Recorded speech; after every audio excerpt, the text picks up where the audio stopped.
Here, WB Games presents a NetherRealm Studios production.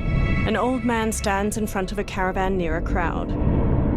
My friends, your patience is about to be rewarded.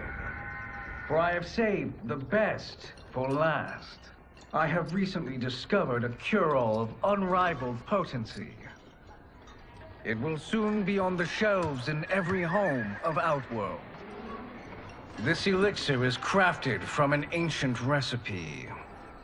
It has Patreon flowers, Margovian nectar, powdered teeth of an Arctican dragon. All this and more, infused with powerful Lycorian magic. There is a village in the next canton over, where everyone has purchased this miracle cure. Overnight, all diseases, even Tarkat, have disappeared. Now, magic this potent is expensive. And I am sure you're asking yourselves, can I afford it? But the true question you must ask is, can I afford to be without it? You lie, Shang Tsung. Your cures are useless. The crowd parts for a bald man as he strides to Shang Tsung, fists hanging at his sides. I'm sorry. You are? Someone fool enough to have believed you. My daughter was dying when you came to my farm. You promised a miracle, and I gave you all I had. But only days later, she was dead. That is impossible. My magic could not have failed her. There was no magic! I took your elixir to an Imperial mage, and you know what she said? The bald man snatches a potion from him and throws it down. It's nothing! Just Bourgeois tea! The mage is mistaken, kind sir. My elixirs are of superior quality. Their efficacy is guaranteed. The bald man flings him to the ground. Shang Tsung raises his hands as the crowd closes in around him. Lightning flashes over Shang Tsung's caravan at night. Lamplight pours out from it. Shang Tsung emerges from a door in his caravan, a small case in one hand. He slowly takes a seat on the small wooden stairway leading from his caravan door. He opens the case, revealing a mirror inside. He squeezes his eyes shut, then reaches for his head. His long grey beard drops to the muddy ground. Shang Tsung regards his reflection, now younger, beardless, and with shorter hair. It is an excellent ruse, your disguise. A woman stands nearby. Backwater folk are far more likely to trust a kindly old man. Here on behalf of a dissatisfied customer. If it's revenge you want, have at it. If it's restitution, there's nothing left. What I want, Shang Tsung, is to elevate you, to make you the great sorcerer that now you can only pretend to be. A generous offer. Why me? You are uniquely resilient. Who else could eke out a living traveling Outworld's hinterlands, selling quack cures and fake magic? A living? It is barely survival. And you were meant for more. To live among kings, not peasants. But since before you were born, you have been conspired against by those who fear how formidable you could become. How do you know this? Who are you? I am your deliverer, Shang Tsung. Join me, and I will put the realms at your feet. Water streams down Shang Tsung's face as he meets the woman's glowing blue eyes. He smiles toothily. A title appears, Mortal Kombat 1. Three men wearing sun hats plow a farm by various cottages. Power line towers hang crookedly near them. An ornate building sits on a mountain peak looming behind. This is a good harvest, Kung Lao. Yes. It is a blessing, Raiden. You would rather we starve? No, of course not. But we've worked these fields since we were kids. In 40 years, we'll still be here. Stooped and feeble like Old Man Wei. An old man glares at them and spits. Kung Lao waves. As long as I've known you, you've dreamed of leaving Fengjiang.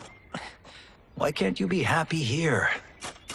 Our ancestors fought in great wars. They died with honor and glory. Stories of our great adventures will be passed down for generations. It may not be glorious, but what we do helps the village thrive. I know. But is it so wrong to want some excitement? If that's what you want, may I suggest a bet? Dinner at Madame Beau's tonight. Last to fill their cart pays. You work faster than me? Ha! Since when? You're on, Raiden. Kung Lao and Raiden both smirk while they shake hands. The two men pass the day harvesting cabbages from their field and throwing them into separate carts. Kung Lao wipes sweat from his brow, then quickly pushes his cart with Raiden down a dirt road to the cottages.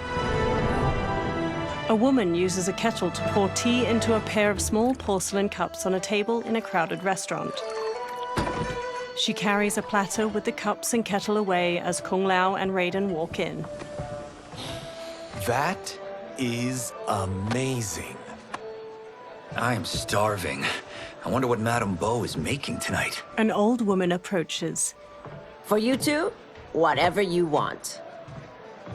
Thank you, Madame Beau. You spoil us. Like the sons I never had. Madame Beau leads them to an outdoor dining area. They sit at one of the many tables. Have you two been practicing my lessons? As we can. The harvest leaves us little time for martial arts. Since your first words, Kung Lao, you've mouthed nothing but excuses. If you fail to prepare... Your preparations will fail you. Good. You haven't forgotten. But we'll see if I make you anything special tonight. I'm glad you're paying. Madame Beau might just pad the bill with her anger. I am paying? You finished work last. But I delivered my cart first. Delivered? Huh. The bet was filled. That's not what I remember. So that's how it is, eh? What do you say we settle this man to man? They walk off. Wait, you mean fight? Yes. Right here, right now. Madame Beau can watch, critique our form. A hooded man with glowing white eyes watches them pass by. Best 2 out of 3? Fair enough. We must be careful. Madame Beau will kick us out if we break something. Oh, this won't last long enough for that to happen. You will be down in no time. Fight!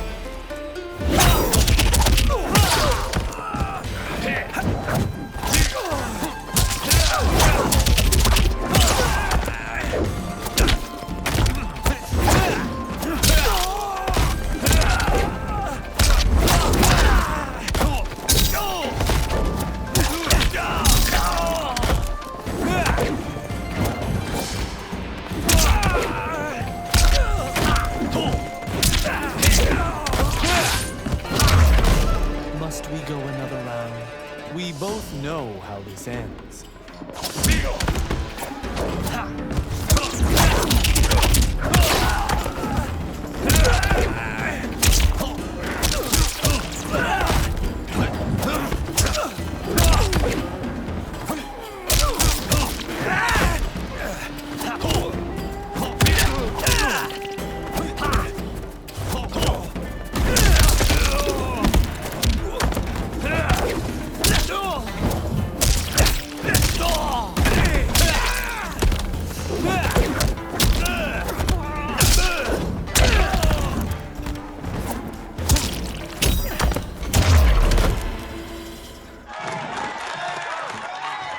Kung Lao bows to the watching crowd while Raiden kneels.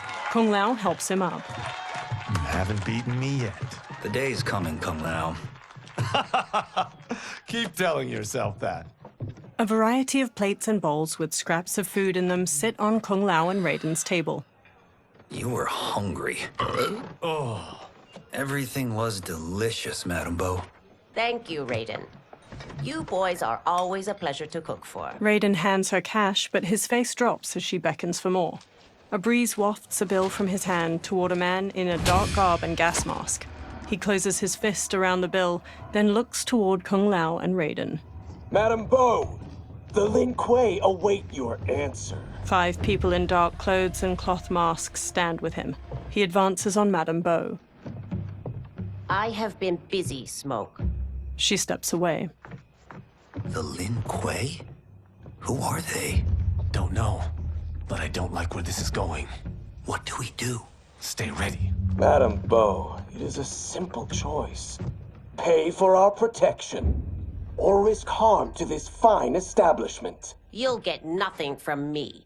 That, Madame Bo, is unfortunate. He turns to the Lin Kuei warriors and nods. They flip tables and chairs. Madame Bo punches Smoke's face. He blocks her next flurry of jabs, then flips her through a railing. She falls onto a table below, breaking. Madame Bo! Kung Lao and Raiden quickly get up from their table and fight their way through the Lin Kuei warriors. Smoke throws a smoke bomb, then jumps through the spreading cloud and kicks Kung Lao and Raiden to the floor. You two are brave, but against us, you are in over your head. We don't care who you are or who you are with. You will not menace Madame Bo. Fight!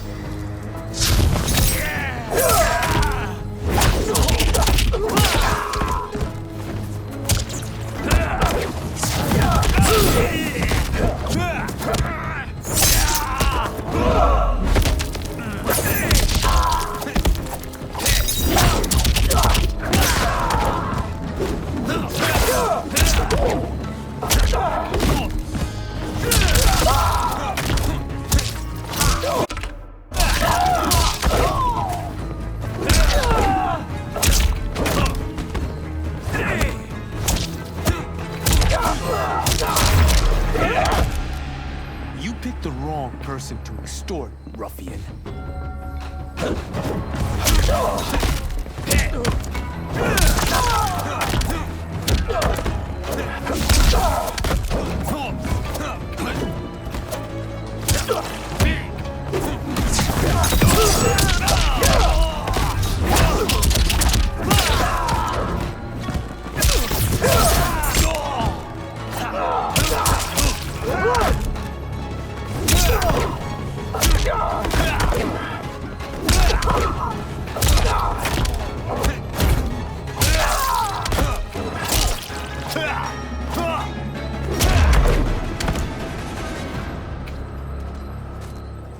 Now who's in over his head? Raiden punches a Lin Kuei, who stumbles back. Kung Lao grabs him, then drops him. This was you? Honestly, I'm surprised too. Come on, let's help Madame. A figure in blue, Sub-Zero, watches from a rooftop. He throws a bolt of ice at their feet. A man in yellow, Scorpion, paces over while spinning a kunai-tipped rope dart. His upper arms are bare, showing a scorpion tattoo. Sub-Zero shoots another ice bolt. It strikes the railing behind them.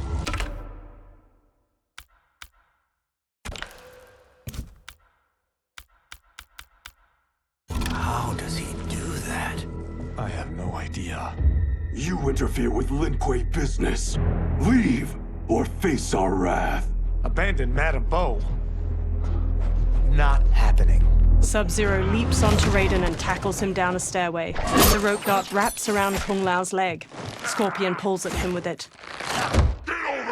He yanks Kung Lao to the floor and drags him closer. Kung Lao rolls to his feet, then jumps and spin kicks Scorpion's head.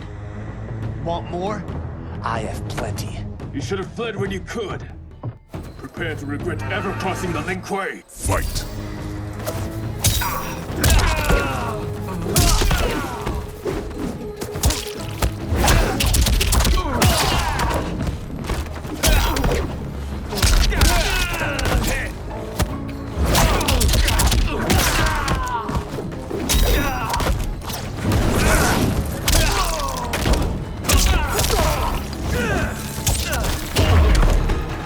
it's worth, I'm not regretting this yet.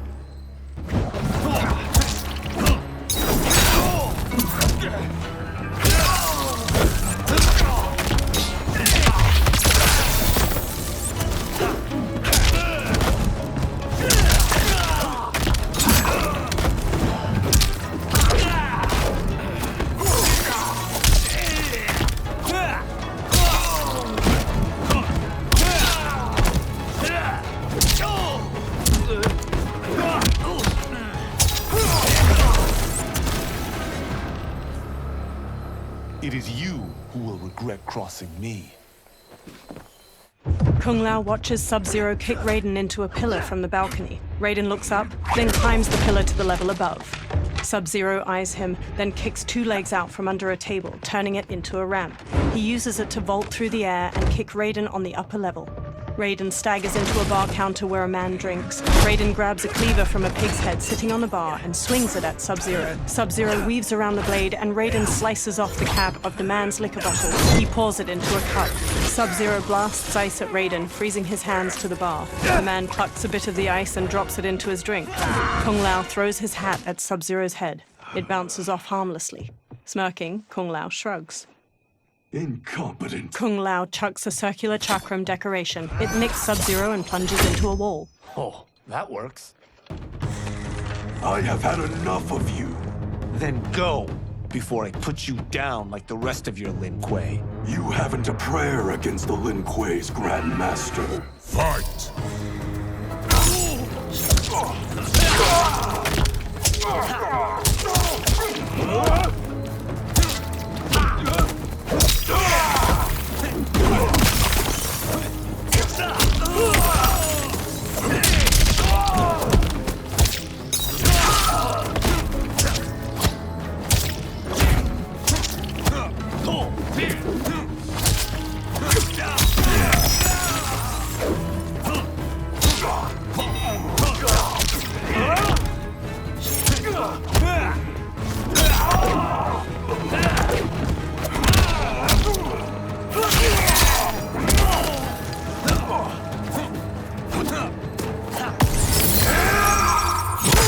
The attacker hits the victim's face with a hook, then twists their arm to break their shoulder. Sub-Zero slides on ice shards which stab up through his victim's abdomen and skull. He then chops down with an ice war hammer.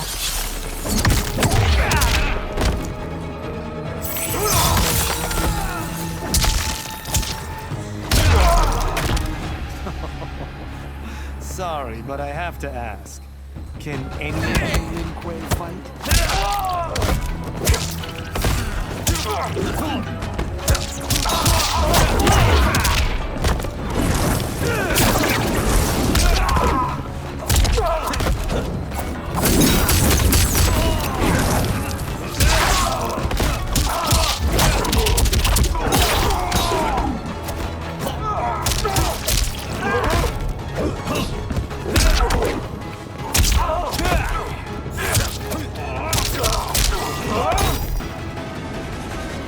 Are you sure you're a Grandmaster? Kung Lao picks up his hat, then eyes the chakram decoration stuck in the wall. He strokes the hat's brim. Interesting.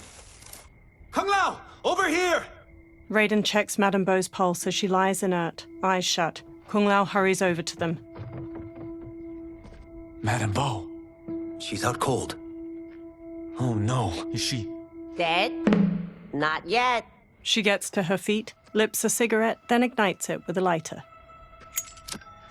Madame Beau, how are you? Kung Lao. The hooded man with the glowing white eyes approaches them. Madame Beau takes a drag from her cigarette while the man meets her eye. So, Madame Beau, are they ready? A bit thick in the head, perhaps. But they are ready. His eyes are glowing. I am Lord Liu Kang, God of Fire and Protector of Earthrealm. God? Earthrealm? Madame Beau has been preparing you for this moment since you were boys. Today, you have proven worthy of joining my champions. This fight was a test? Of your ability and character, yes. Liu Kang looks to the upper level. Ihan, Kuai Liang. Smoke, Scorpion, Sub-Zero, and the other numerous Lin Kuei warriors get to their feet. Kung Lao crosses his arms and crinkles his nose as Sub-Zero and Scorpion step to him and Raiden. The others stand along the balcony. Sub-Zero and Scorpion stand on either side of Liu Kang. So these two aren't thugs? The Lin Kuei is a centuries-old clan dedicated to Earthrealm's defense. You keep saying Earthrealm. Don't you mean Earth? You boys have so much to learn. Earth is only a part of Earthrealm. Earthrealm itself is one of many realms. Together, they comprise the whole of the universe. The realms can be fierce, bitter rivals. That's why we need champions to defend ours. The time draws near for the grand martial arts tournament between Earthrealm and the realm of Outworld. Held once each century, it allows each realm to demonstrate its strength. While our realms are at peace, there are Outworlders who would prefer us to be at war. Our victory in the tournament will temper their zeal. I've taught you everything I can. You must finish your training with Lord Liu Kang. More training? These two couldn't defeat us. What? They were pulling their punches. Had we not held back, you would not have survived. Come. The monks at the Wuxi Academy await to continue your tutelage. I am ready, Lord Liu Kang. And you, Raiden? Leave Fengjian? I'm needed here. Earthrealm needs you, Raiden. You'll best serve the village by being one of its champions. I understand. Excellent. I will join you soon. First, there are other champions I must gather. Sunlight soaks through a jungle canopy. A man in a leather jacket and wide-brim hat hacks through the foliage with a machete. Another younger man with a backpack and rifle trails behind him. The men pause. We're off the map. We should go back, recheck the route. It's this way. The man with the hat slices through the jungle as he strides forward. The pair slow to a stop and look out at a massive human skull carved into the front of a stone edifice, a large doorway at its mouth. The temple. The pair move along a ruined stone pathway leading to the temple entrance. They stop near a seated woman. Flies buzz around her. The man with the hat shines a flashlight in the woman's face, revealing her to be a corpse with various darts sticking from her. Rot partially covers her face and her glassy eyes gaze blankly out. A swarm of beetles scurry out of her mouth. God damn it, Alessia. He cringes as the younger man's face draws tight. They examine numerous holes on the temple doorway. The darts came from here. The man leaves through a journal filled with notes and drawings of venomous animals. Can you open it? Without killing us? Let's hope so. The temple doors open. Light streams past the two men and into the dusty entryway of the temple. Both turn on their flashlights and step inside. They walk through a broad hall. Thick pillars with human figures carved into them line its walls. They turn a corner. Sunlight floods through ruined parts of the wall to their left, and small weeds rise from cracks in the stone floor. Turn them off. They turn off their flashlights. And we're definitely getting warmer. The pair moves down an aisle hedged in by low walls. Lines of fire flicker along the top of each wall. How are these still burning? Oil bubbles up from the ground. The chamber channels it somehow. They move to a doorway blanketed with ivy at the end of the aisle and pause. The two men hop down a short ledge and continue forward. The man with the hat leads the younger man down a path winding through various tall rock formations. They enter a vast chamber. Metal hooks hang from the ceiling over flames flickering in a central circular dais where the rotting body of a man sits on a throne made of intricately carved stone. He holds an ornate metal shield in one hand and a mace in the other. God, Ravala! And his shield! What? Silver liquid shimmers around large stones in the floor beyond. So? There's metal in the floor. That's not just any metal. It's liquid mercury. Shit, that stuff's toxic. Fatal. Only step where I step. The man with the hat carefully picks his way across the path of stones, the younger man close behind. The younger man steps onto a different stone and starts to fall. The man with the hat grabs his shoulder. What did I say? The man with the hat steps back on another stone. It sinks a little. The two men sprint across the stones as liquid mercury floods out of channels and ruined pillars surrounding the dais. The man with the hat reaches the other side. The younger man stumbles, then leaps to solid ground. I'm sorry. Not now. He examines the reflection of a pillar in the liquid mercury surrounding the dais. He eyes the pillar itself. Get out the explosives. That's our bridge? Do this right, it'll fall across. The younger man sets explosives at the base of the pillar. A gnarled hand shoots up from the liquid mercury. Two armored women with tattered bat wings rise up. Kalima? They're real? The Kalimar fly toward them. Keep working. I'll take care of the she-beasts. You disturb Cataravalla's slumber. For your sin, you die. Fight.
Got no time to die, crazy lady. The man with the hat rushes over. You okay? Yes, we ready? The younger man nods and detonates a bomb that blows up a pillar. The pillar falls and they fist bump. Physics for the win. Let's go. They walk across the fallen pillar above the pool of mercury and explore deeper into the overgrown tomb. They stop by the corpse of Kataravala. The man with the hat brushes his hand across its shield. The younger man exclaims, This'll be worth millions. It belongs in a museum. He grabs the shield. The younger man leans in, and Kataravala's face turns. He staggers back and falls into the mercury. He struggles, but the liquid overtakes him. Adam! Kataravala swings a spiked mace. The man dodges and jumps onto the pillar. It strikes the shield and throws him onto the ground. He quickly sits up as it pounces, chucks away its broken mace. It stalks over.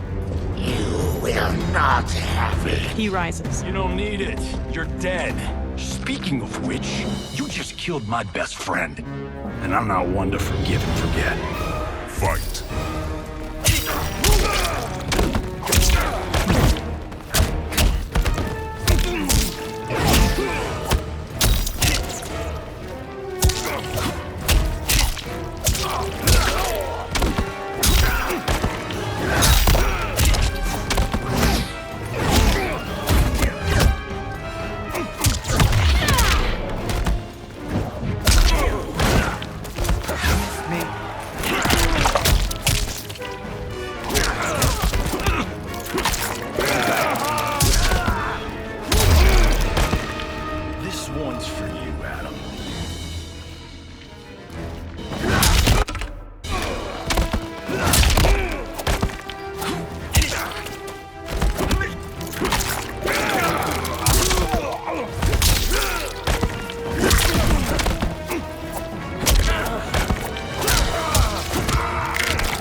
Now where's that shield? He sprints past Kataravala.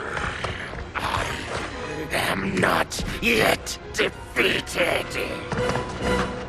Yes, you are. He spins, chucks the shield, and cuts its head off clean. The shield slams against a wall and bounces back into his hand. Time to go home. Cut! Credit! I knew it! Woo! I felt that one. You felt it too, right? Crew member. Temple of Kataravala, take 39, tails... Director. That's a wrap. In a studio, crew cheer. The director takes off a headset and hands it to a woman. The hatted man shakes his hand.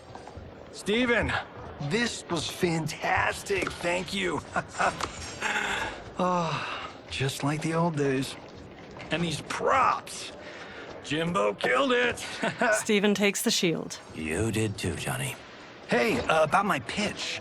You know, the karate zombie thing? I'm thinking 4 films. Maybe a streaming series? Johnny, I don't have... You're right.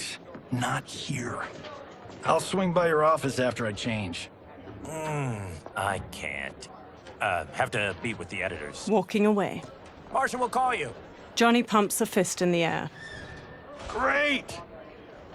Have your assistant call me. A blonde woman. That was great, hon. Wasn't it, though? We need to celebrate. I'm thinking private party. Johnny, we need to talk. She walks off, and Johnny hangs his head. Later, in a luxury mansion in the hills. You're not the martial arts megastar you once were, honey. You're lucky Steven owed you a favor. I'm telling you, Chris, we're fine. Can you join me in the fact-based universe just once? We're broke. We have to cut back. Cut back? On what? Step 1 is selling this place. I need a refill. Johnny, we can't keep this up. You spent $10,000 on that sculpture, $30,000 on that drone, and this damn sword. $3 million? Hey, Sento is history. That sword comes from... That's not the point, Johnny! Chris, honey, the parts, the money, they're coming. Steven's movie is just the beginning. That's why I can't cut back. To be a success, I have to project it. If I don't, Johnny Cage is done. She frowns. Johnny rests his hands on her shoulders. She pushes one hand aside. I didn't marry Johnny Cage. I married John Carlton. I'd give anything to have him back. She leaves. Chris, come on, Chris, where are you going? Johnny puts his hands on his head. Fuck! He grabs his drink and downs it, then walks back to pour himself another. How you like that, Mr. A-list? A black-haired man strides in. Thank God. Oh, Chris, honey, Johnny turns and sees the stranger, who wears a sleek black suit and brandishes a long sword. Where's my wife? What did you... Your wife left. She's fine. You will be too if you cooperate. What do you want? Sento. It hangs above a fireplace. You some kind of hired gun? Or do you know Sento's history? I know it. It's my family blade. They circle each other. No. No way you're Tyra clan. They've been dead for centuries. Not dead. Hiding. With Sento in my hands, I'll lead us out of the shadows. That's a great plan, stranger. Except for one thing. Sento's mine. And I won't give it up without a fight. Fight.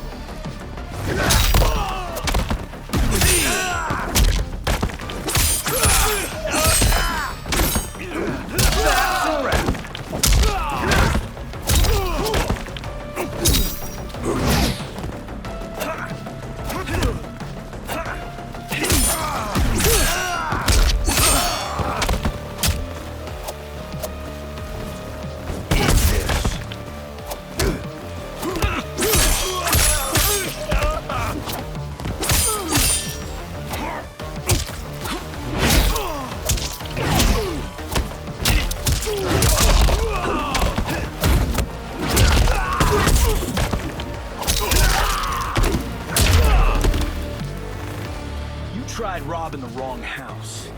I am the ultimate home security system.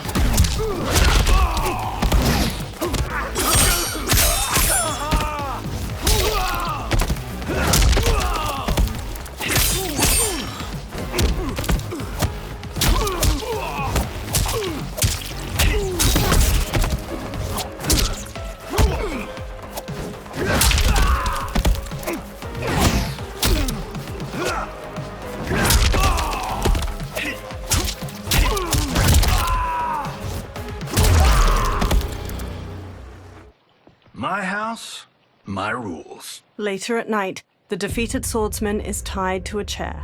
He rouses from unconsciousness, and Johnny sits across from him. So, you have a name or what? Kenshi Takahashi. I knew you weren't Taira clan. You know nothing, Cage. 400 years ago, the Taira clan were one of Japan's first families. They lost Sento after getting slaughtered at the siege of Aomori. There were survivors. They hid themselves by shedding the name Taira for Takahashi. They joined the Bakuto for its protection. The Yakuza's predecessors. From first family to crime family. I will break us free of the Yakuza's corruption. Reclaim our name and our position. But my clan won't follow me unless I prove that I can lead. That's why I need Sento. And that's Malibu's finest. He walks toward the door. It's a great story. Bullshit. But great. You should seriously consider becoming a screenwriter. Liu Kang, Scorpion, and Sub-Zero wait outside. What in the actual fuck? Good evening, Johnny Cage. I am Liu Kang, protector of Earthrealm. May we enter? Nothing's being shot here tonight. You sure you're in the right place? Yes. We come on a matter of grave importance. We must speak to you and your guest. What? Johnny narrows his eyes. How do you know about him? Because I am the god of fire. Chris, you vixen. Nicely done. Sure. Come right in. Glowing eyes are a nice touch. They approach Kenshi, who remains tied up beside an indoor pool. Kenshi Takahashi, a tragic figure with a noble cause. Your actions this evening do you no credit. Who are these people? You tell me. They're your scene partners. I also know of your struggles, Johnny Cage. I am here to offer you both a path forward. Dun, dun, dun. Oh, come on, guys, let's call this. Chris was a doll to set this up, but as pranks go, this one's a bit obvious. This is no prank. Bihan, Kuai Liang, if you please. The blue-robed Sub-Zero starts to untie Kenshi. All right. I'll play my part in this martial arts LARP. The missus ought to get what you paid for. Okay. Hey, you. Wait. Hey, you. Get your damn hands off him. I said, get your hands off. Johnny grabs him, but Sub-Zero kicks him across the room. Johnny slides into a table where the $10,000 sculpture on top teeters and falls. Scorpion. Was that necessary, brother? To put him in his place. That was a Hichuli.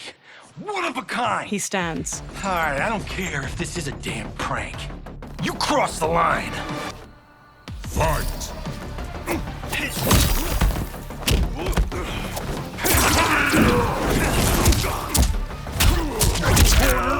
Pockets. Now pay up.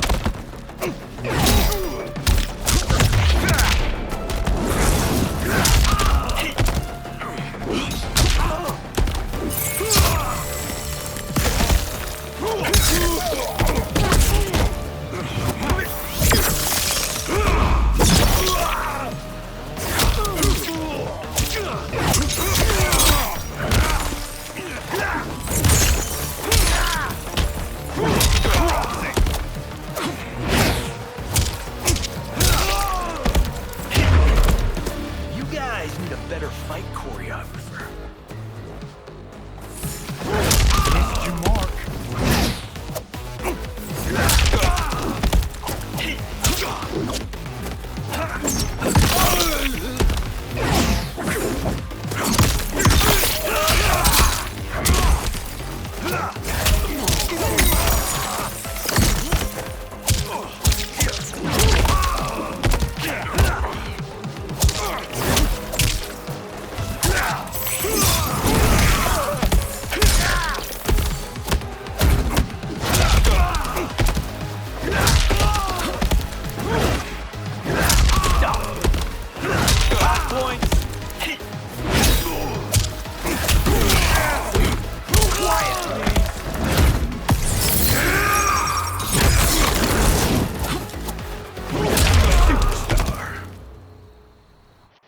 And scene. I hope you're insured, because you're paying for my Julie. Imbecile! You have no idea with whom you're dealing. Liu Kang bursts into flames. The flames dissipate. That's no special effect. Indeed, Johnny Cage. Johnny shifts his footing and glares. Kuai Liang. Scorpion bows. Okay, let's go back to one here. Who are you again? Lord Liu Kang, protector of Earthrealm, god of fire. Well, that last one tracks. But what's an Earthrealm? All will be explained, Johnny Cage. For now, what is important is that you both have been chosen to join its champions. What?